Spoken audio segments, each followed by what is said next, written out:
Hello, ladies and gentlemen, and welcome back to the podcast. And today I'm going to give my review of AEW's Dynamite.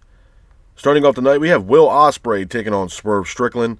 I thought it was a great match, man. Back and forth matchup between Ospreay and Swerve, with Ospreay hitting a Hurricane Rana on Swerve in the middle of the ring. Swerve then gets up, hits a rolling flatliner on Ospreay. Swerve was trying to keep the pace of the match, but Ospreay hits a handspring Pele kick, taking out Swerve, followed by a Stun Dog Millionaire. Ospreay then hits a Poison Rana on Swerve, followed by a Spanish Fly for a near fall. Ospreay then hits an Oz Cutter on Swerve for a near fall, but Ospreay hits a Hidden Blade, pretty much leaping through the ropes, taking out Swerve on the outside. Swerve then gets up, hits a Deadeye on Ospreay for a near fall. Ospreay then hits a Hidden Blade for another near fall. Ospreay and Swerve then both exchange in the middle of the ring, with Swerve hitting a House Call on Ospreay, followed by Swerve hitting a Swerve Stomp for a near fall. Swerve goes for a house call, but Ospreay counters the house call. Ospreay then hits a Storm Breaker on Swerve. Devastating move. Swerve then hits another house call. Bell sounds. Referee sounds for the bell. Match ends in a time limit draw. Swerve then grabs a microphone, hypes up AEW and Will Ospreay. Swerve says he wants sudden death. All of a sudden, the Death Riders music hits, and the Young Bucks then attack Swerve. Nick Jackson then hits a super kick on Prince Nana. Young Bucks then cuff Swerve to the ropes. The Young Bucks then hit multiple super kicks on Swerve.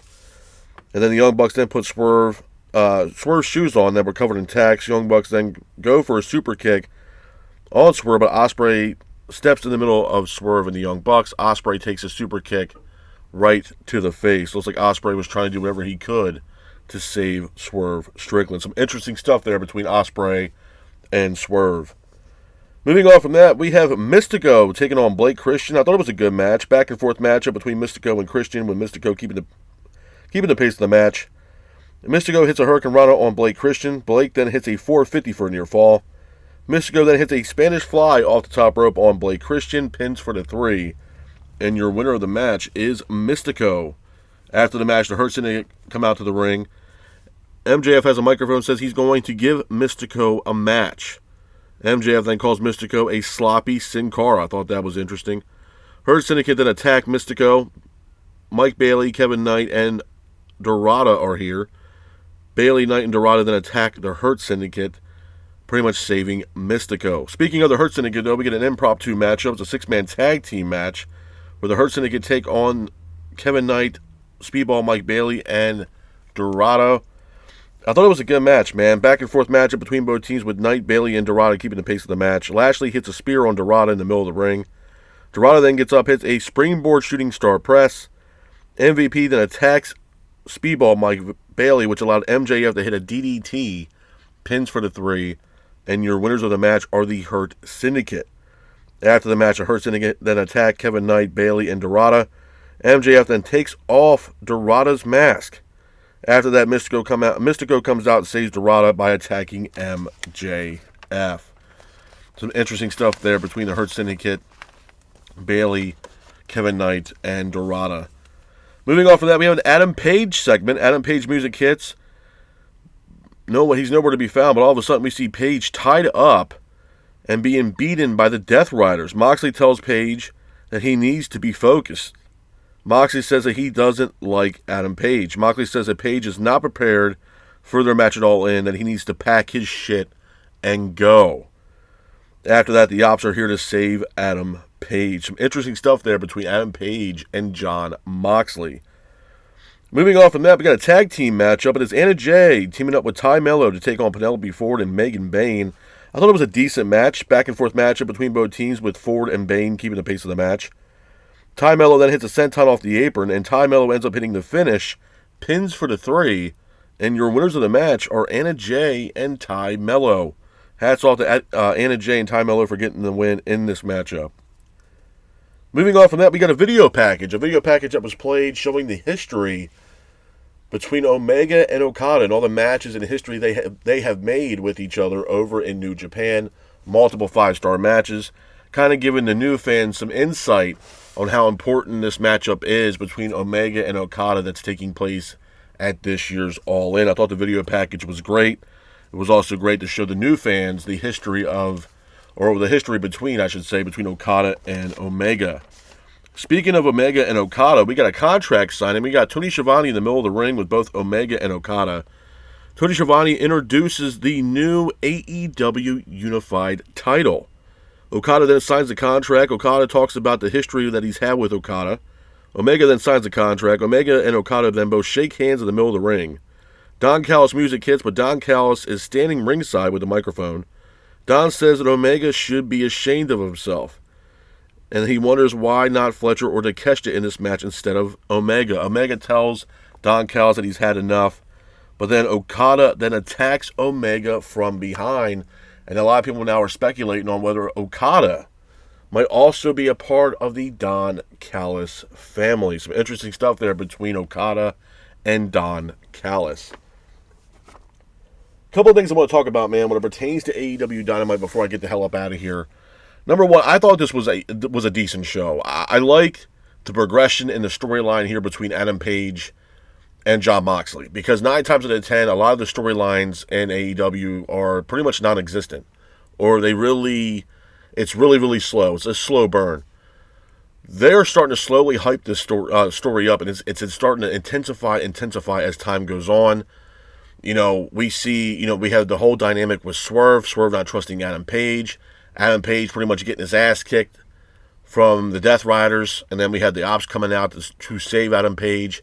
Moxley telling Page that he needs to get his shit together, he needs to be focused for this match at All In, and if he's not focused, then he's better off just packing his shit and leaving AEW. So it kind of lit a fire underneath Adam Page's ass to get him focused on this matchup, because this match has a lot of importance at All In. This is for the AEW World Championship. This is a chance for Adam Page to restore whatever feeling there was from the original AEW and defeat Jon Moxley and completely get rid of this whole Death Riders dynamic that has been going on now for many, many months. So there's a lot of weight on Adam Page's shoulders. And Adam Page could possibly be the guy that will dethrone Jon Moxley and destroy Jon Moxley and the Death Riders. So some interesting stuff there.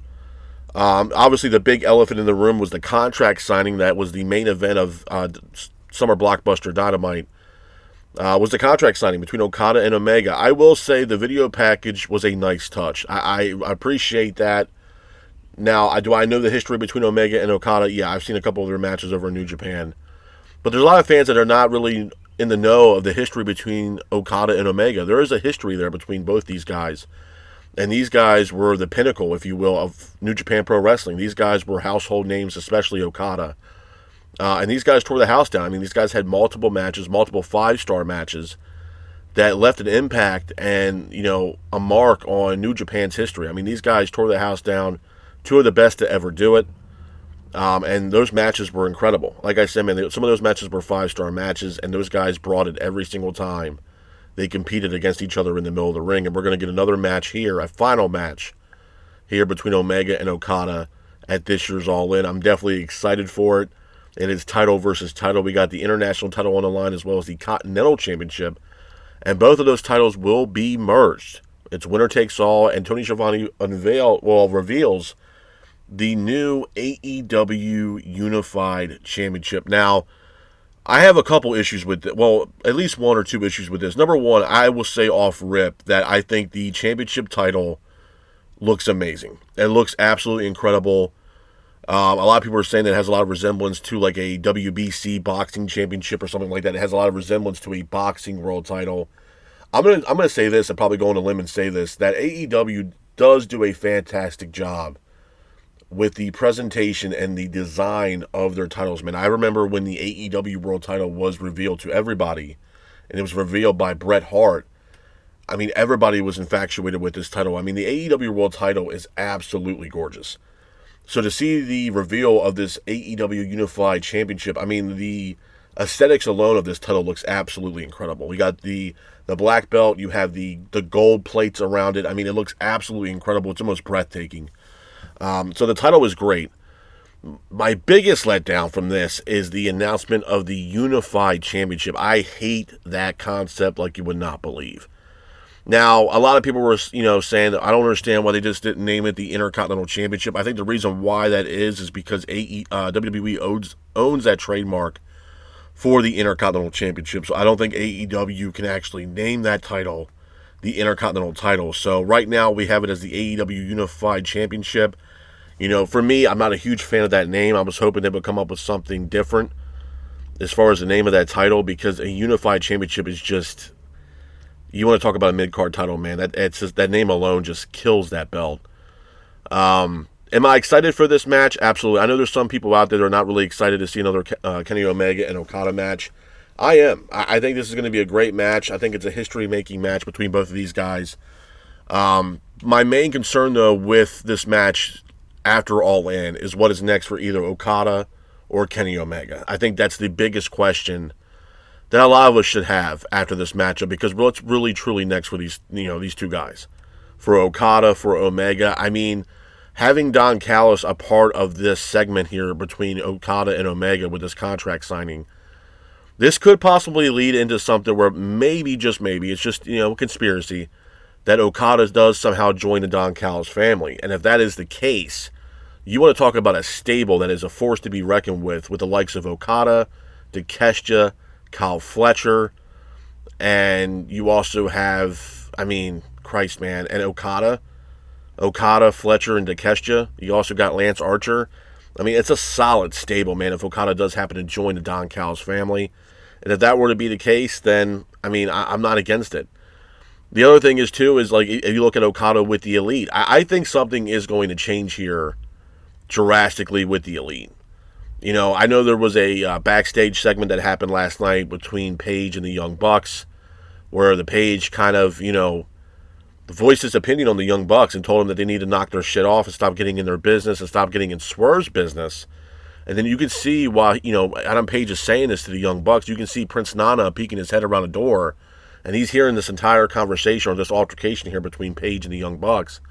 And you see Nana go back into the room where Swerve was, and he asked him flat out. He said, "Hey, boss, did you hear what Page had to say?" And Swerve said, "Yeah, I heard exactly what he said." So maybe this is something where Swerve is opening his eyes up, man, and realizing that maybe Adam Page had nothing to do with sending the Young Bucks out to his championship match and ultimately costing Swerve his AEW title opportunity. It's definitely a possibility. Or this could be one big swerve, no pun intended, where maybe Page is just kind of playing devil's advocate right now. You know what I mean? I know that the Young Bucks, I know Matt Jackson had came out recently and said that the Young Bucks have something really big planned this year. So, does there need to be a change with the Elite? Absolutely. I don't know where the hell Jack Perry is. I don't know if he's injured or what the hell is going on. Who the hell knows at this point? But, there could be a completely different dynamic here with the Elite. Are they trying to reunite the Elite with Adam Page and the Young Bucks? I don't know. I've been saying now for a while that I think the Young Bucks need to go back to what brought them to the dance. You know what I mean? They need to go, because this EVP gimmick that they're doing, even though they are EVPs, it's just not working. They need to get back and focus on the tag team division and try to, reignite the passion for the tag team division in AEW, because it's desperately needed. But I'm all for this matchup, man. I think Okada and Omega are going to absolutely just blow the roof off the stadium in Arlington. Definitely looking forward to that match. And who's going to walk out unified champion? It's a big deal. And I'm looking forward to it. I would also say this too, man. If you guys have not realized it by now, and if you guys have been watching Dynamite, or if not Collision, it does seemingly seem like that AEW is pointing into the direction that there will be a women's tag team division, followed by a women's tag team title belt that is coming down the line for AEW. A lot of people that I talk to are not too keen on the idea of AEW or Tony Khan presenting the idea of AEW having women's tag team championship titles. I'm on the same boat. For what it's worth, a lot of these tag teams that we have been seeing, like, for example, Megan Bayne and Penelope Ford, they're makeshift tag teams that Tony Khan is just slapping together and making them a tag team, where, I don't know if it's necessarily a good thing, because the problem is this. Once we get to All In, we have Mercedes Moné versus Toni Storm for the AEW Women's title. Moné currently has the TBS title on lock. If Moné goes into All In, beats Toni Storm for the AEW Women's title, she's going to need new number one contenders for that AEW Women's Championship. Now, if you have someone like Megan Bayne, who, coming out of the gate, was a powerhouse, and now she's tied into the tag team division. It kind of takes her away a little bit and the focus off of her for her going after an AEW World title. So that's something that could also be crucial as far as the AEW women's locker room is concerned, as far as them making tag teams, because it could be very bad as far as the build-up and new number one contenders for the AEW World title. With that being said, seeing Anna Jay and Ty Mello's now has been back. She's back now. She's back into the fold. I think she's great. I think the tag team between Anna Jay and Ty Mello, it's organic. I'm not against it at all. I mean, if we were going to have the conversation of who you think we should crown tag team champions, I'm not going to necessarily rule out Anna Jay and Ty Mello. Obviously, they have a history together. I mean, coming out the gate as well, you can also say Megan Bayne and Penelope Ford have a strong suit for a tag team championship opportunity. So, I mean, it's really a double-edged sword, man. But like I said, at the end of the day, you know, AEW has about 30 days from now to have enough build and taking us into All In. And right now we have on paper 3 matches that are currently announced for All In. We have Toni Storm, Mercedes Moné. We have Kenny Omega versus Okada for the unified title. And we also have Adam Page versus Jon Moxley for the AEW World title. So we got 3 matches that are seemingly going to be booked for All In. I am going to predict a 4th here. I think at All In we are going to get the Young Bucks to take on Swerve Strickland and Will Ospreay in a tag team match after what happened last night on Dynamite, with Ospreay stepping in, taking a super kick, preventing Swerve from getting kicked by the super kick, and kind of saving Swerve. This could lead into a possible matchup here where Swerve and Ospreay team up to take on the Young Bucks at AEW's All In, because it's very hard for me to believe that we're not going to see the likes of the Young Bucks, Swerve, and Ospreay on AEW's biggest show of the year being All In. There's just no way. So I am predicting that the 4th match on this card so far will be a tag team matchup between the Young Bucks taking on Will Ospreay and Swerve Strickland. And to be honest with you, I'm not against it. I think it'll make for a hell of a match, and we're going to see how it plays out. But Swerve definitely has some unfinished business with the Young Bucks, and that might come to fruition when we get to All In, where he might possibly team up with Will Ospreay to take on the Young Bucks. But like I said, man, it wasn't a bad show for Dynamite. I like the direction of where they're going. I like the storyline here between Adam Page and Jon Moxley is starting to really build and intensify. I know AEW is getting ready and preparing for next week, where they're going to have the AEW Grand Slam from Mexico City, Mexico. So it's going to be a great show. You know, Arena Mexico is no joke. It's a great arena. It's a historic arena in Mexico. So the fact that AEW is working with CMLL, they're going to put on some good matches. I know we have MJF versus Mystico. I think there's a CMML Women's Championship on the line, and Mercedes Moné is a part of that matchup. She goes one-on-one with the CMLL Women's Champion, where there's a very good chance that Moné might walk out with another belt and be the CMLL Women's Champion. So, again, looking forward to that matchup as well. So, you know, we got multiple multi-man tag team matches as well. I think Don Callis' family is a part of one of the tag team matches. We got like a 12-man tag team. So we got some interesting matches lined up for AEW Grand Slam. Definitely looking forward to that. I think it's going to be a great crowd. I think the fans are going to absolutely just make it worthwhile to watch. And from what I understand, next week we're going back to the normal schedule where AEW will go back to 8 to 10 time slot, and we won't have a 4-hour Dynamite next week. So definitely looking forward to that. And like I said, man, hopefully this year's All In is going to top last year. So far out of the gate, we got 3 strong matches out of the gate that I'm definitely looking forward to. So like I said, AEW All In is the biggest show of the year. It is their WrestleMania every year, so I'm definitely looking forward to All In. But with that being said, this is my review of AEW's Dynamite. I hope you guys are out there staying safe. Be careful, and remember, stay classic. Peace.